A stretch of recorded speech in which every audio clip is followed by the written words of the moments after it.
Hello, my name is Adam, and I will be presenting to you the DigiShares asset fractionalization software. The whole point of the software is to actually take monolithic assets, which were previously illiquid, and split them up into small chunks and open them up to a brand new class of investors, retail investors. The demo here is going to be skewed towards real estate, but the concept can very easily be abstracted so that the asset in question can be intellectual property, art, cars. It doesn't really matter. So, a quick note before I start here: everything on the left-hand side here is going to be investor-related, and everything on the right-hand side is going to be administration. On the left-hand side here, we've built a small dummy platform to demonstrate the various ways we can integrate with a client's website. The idea is the website acts as the boutique store window where users come in and shop. I'll just view this hotel right here. Once I click the card, I have the detailed description, the pictures, the amenities, location, tags, and files associated to the project. And once I feel, as an investor, once I feel that I'm ready to invest in the project, I simply click the Invest Now button. And the connection between the website and the backend can be done in one of two ways. It can be a single sign-on process where users log in on the website. Once they click the Invest Now button, they are seamlessly transitioned into the platform, or it can be a two-step process where users click the Invest Now button and then they have to log in to use the platform. In the case of the demo, it's the single sign-on, so I click the button and we are taken into the share buying screen. For the purpose of the demo, I'm already logged in as a user. I have the necessary balances and I am allowed to participate in the share buying process. So we have the number of shares available, the price per share, and the minimum number of shares a user is required to purchase. This all, of course, is set by the platform administrator. Below that, we have the number of shares.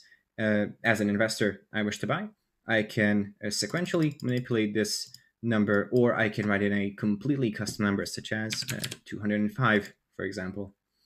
After that, we have the investment automatically calculated, and I proceed with the share buying request. I approve the pop-up, and then I will see that I have a subscription agreement which I need signed. So I simply click the sign contract button, where the custom contract will be loaded. The contract can have any shape or form, but in this case, our dummy contract here has the project's name, the number of tokens the user is about to buy, the purchase price, the date of the purchase, the name of the purchaser. In this case, it's a fictional character called Hamilton, and I simply sign it as Hamilton. Once I click finish, the contract is going to be finalized and will be waiting for an admin's approval.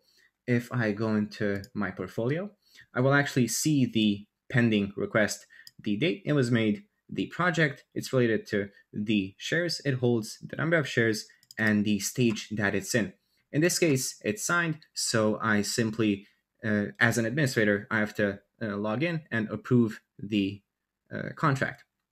The contract can, of course, be automated. It's just manual for the purpose of the demo. So I'll just log in as an administrator.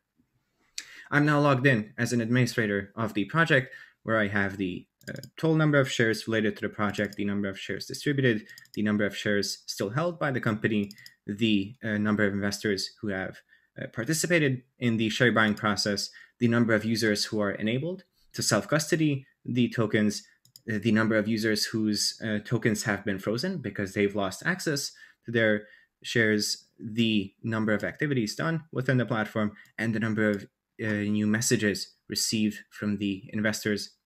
These are all just data gathered from the various modules here, for a quick glance. Below that, we have the shares, we have the payment alerts, the wire transfers made by the users. Users need to wire transfer money into first to buy the shares themselves. They are accepted here.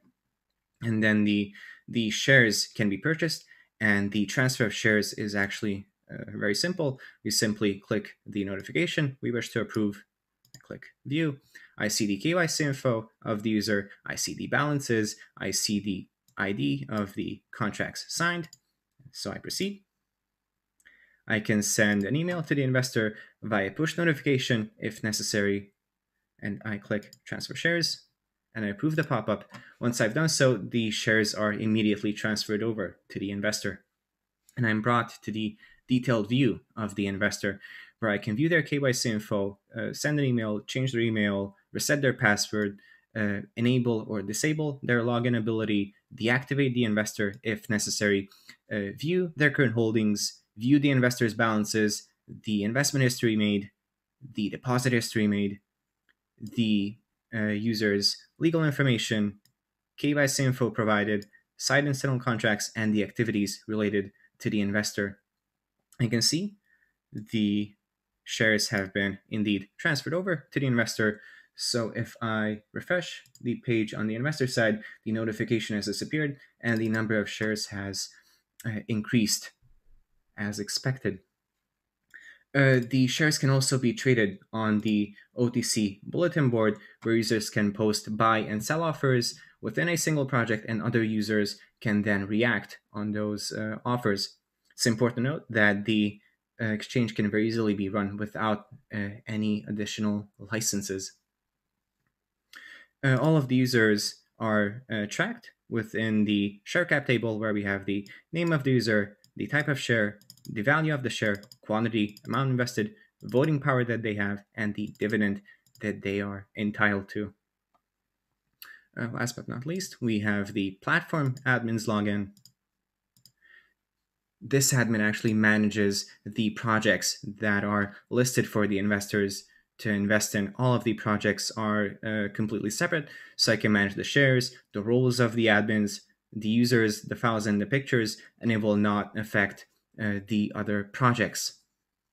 Also, if you already have a list of investors who are pre-KYC'd, you can very easily format them in a single CSV file and upload them into the platform, so they're fast-tracked through the KYC process, and their passwords will be set upon first logging in. And that would be my quick run-through of the platform. If you feel this is something that is of interest to you, please feel free to contact us and we'll give a more detailed demo.